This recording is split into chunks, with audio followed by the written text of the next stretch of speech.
अपने मेहमानों से हम बातचीत करें उससे पहले आपके सामने कुछ आंकड़े एक बार फिर से मैं रखना चाहूंगा।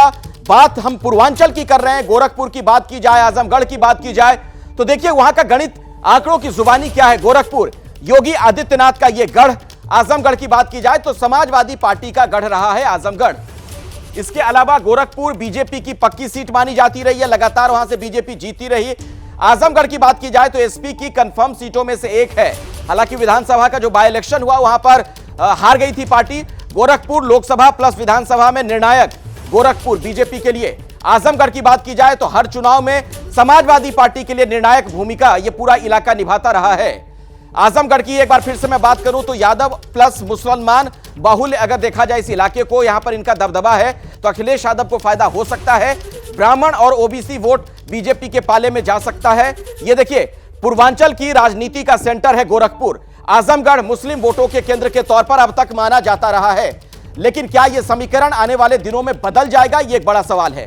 चुनौतियों पर नजर डाल लेते हैं। गोरखपुर की चुनौतियां क्या हैं? योगी आदित्यनाथ नाराज ब्राह्मणों को क्या मना लेंगे? अखिलेश यादव क्या निषाद वोटों को फेवर में ले पाएंगे, अपने साथ ला पाएंगे? यही नहीं, अखिलेश यादव के सामने ब्राह्मण वोटों को भी जोड़ने की चुनौती होगी। इसके अलावा अगर योगी आदित्यनाथ की बात की जाए तो ठाकुर परस्त आरोप से इन्हें बचना होगा, क्योंकि जो आरोप लगते रहे हैं उसका नुकसान भी हो सकता है। गोरक्ष पीठ का सम्मान क्या बरकरार रहेगा, ये योगी आदित्यनाथ के सामने चुनौती रहेगी। योगी का किला क्या अखिलेश यादव ध्वस्त कर पाएंगे, ये समाजवादी पार्टी की चुनौती। सरकारी उपेक्षा को वोट में क्या बदल पाएंगे? देखा आपने अभी एक ट्वीट भी उन्होंने किया था जिसमें वो दिखा रहे थे कि किस तरीके से बीजेपी फेल हो रही है विकास के कामों में, जब उन्होंने पूर्वांचल एक्सप्रेसवे की तस्वीर ट्वीट की थी, वो भी हमने आपको दिखाया। मैं तमाम मेहमानों से बातचीत करूं, लेकिन उससे पहले हमारे साथ अरुण राजभर चूंकि जुड़ चुके हैं, उनके पास मैं आपको लिए चलूंगा। अरुण राजभर जी, मुझे याद है मैं ओम प्रकाश राजभर जी का जब इंटरव्यू कर रहा था तो मैंने उनसे सवाल पूछा था कि आप लोगों को पूर्वांचल में कोई बड़ी जीत क्यों नहीं मिली। उन्होंने कहा कि जीत भले ना मिले, हम हरवा किसी को भी सकते हैं। इस बार क्या इरादा है? ये तो सच है कि बिल्कुल जीत मिली, बहुत मजबूती से जीत मिली। अब 2017 के मुकाबले आप देखेंगे 2022 में हम जिस गठबंधन में थे उस गठबंधन को जिले के जिले सीटें मिली, और 2017 में वो सभी जिले के जिले सीट हारी गई थी। तो कहीं ऐसा नहीं है कि हमारे पाला या हम भाजपा के साथ थे तो बीजेपी मजबूत थी, हम सपा के साथ थे तो सपा मजबूत है, ये कहना गलत नहीं होगा।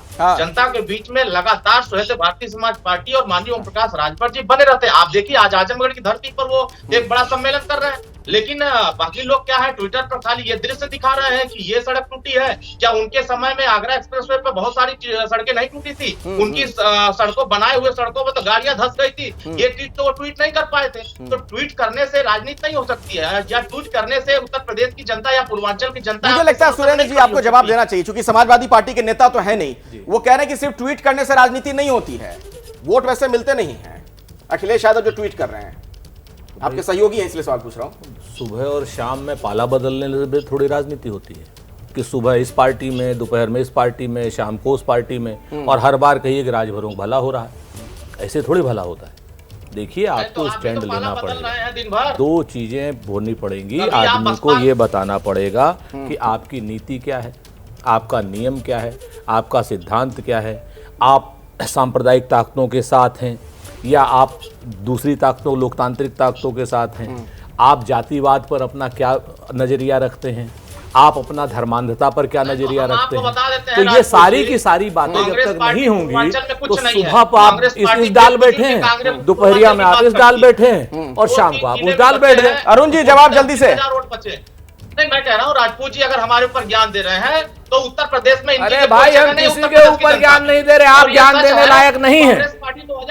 बिल्कुल किसी तरीके से आप ज्ञान देने लायक नहीं है। आपको जहां कूदना है वहां कूदिए, जिसके पास जाना है वहां जाइए। सुबह आप सपा पे, दोपहर में आप बसपा पे, शाम को आप भाजपा पे आ गई है। जैसे ही घड़ी का काटा दोपहर 2:30 पे आए, बबीता जी का दिल सास बहू साजिश के लिए मचल जाए।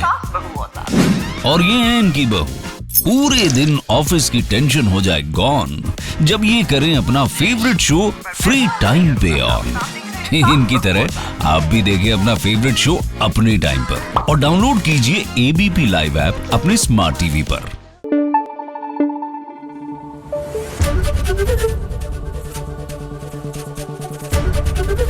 एबीपी न्यूज आपको रखे आगे।